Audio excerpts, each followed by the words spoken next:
This video is related to the Asphalt 9 installation on MacBook, and once installation will be completed, we will sync up the existing account and credits on the new machine. So basically I have formatted my MacBook. So let's start with the installation.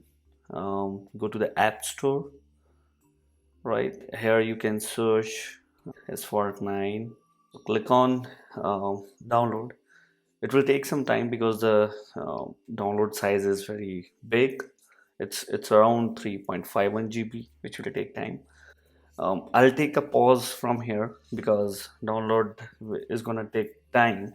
So once download will be completed, I'll come back and do the configuration. Welcome back. So Asphalt 9 has been installed now.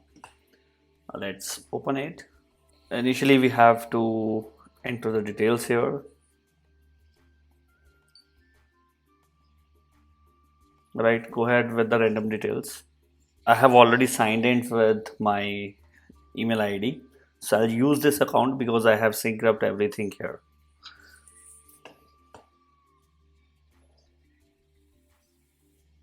Okay, it will pop up the message of the game center where you have to continue.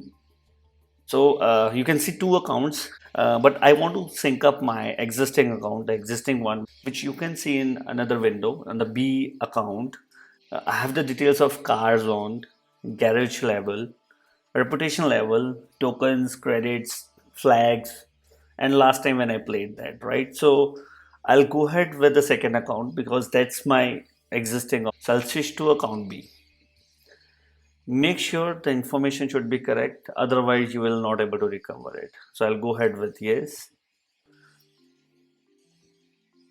It will take some time to sync up the account.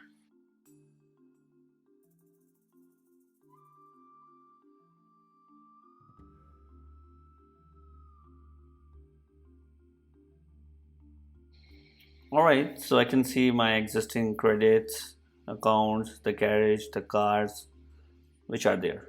So that's how you can configure it on a new device and you can sync up your credits.